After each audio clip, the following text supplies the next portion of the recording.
Rreshtet intensive vijojnë të sillin problematika në thuajse të gjithë territorin shqiptar.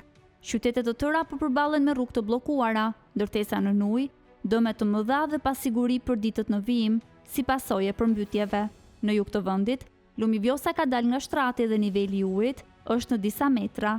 Në Gjirokastër, situata paraqitet e rënduar, ku aksi që lidh Gjirokastrën me Tepelenon u bllokua tërësisht nga shkëputja një masivi shkëmbor nga shpati i malit. Edhe në qarkun e Korçës, fshatrat ngjajnë në pamjen e një rezervuari.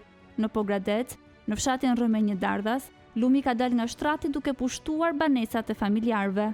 Aksi rrugor qindra milionësh, Qukës Qaf Ploç, është shembur sërish.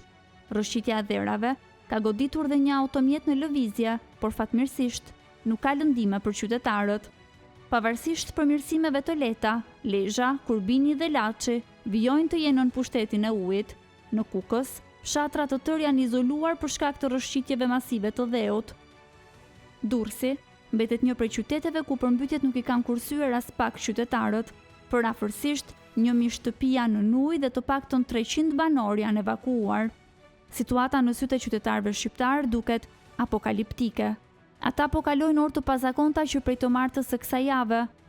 Por, kjo nuk e ka ndaluar kryeministrin Rama të gjejë fajtor vetë qytetarët, të cilët hedhin plera në kanale duke sjellë bllokimin e tyre. Por ekspertët kanë mbajtur një tjetër qëndrim. Ata argumentojnë se përmbytjet masive janë rezultati i infrastrukturës urbane, së papërshtatshme dhe jashtë kritereve.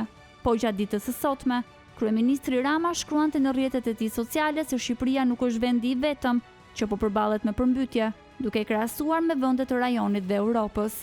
Duke justifikuar përgjegjësinë e 13 viteve pushtet, Rama i kërkoi opozitës të mësojë nga homologët e tyre fqinj, e se nuk duhet të fajsojë qeverinë për fenomenet natyrore. Sinoptikanët parashikojnë vazhdimin e rreshjeve intensive dhe në ditët në vazhdim, duke paralajmëruar përkeqësim të mëtejshëm të situatës dhe zgjerimin e hartës së përmbytjeve.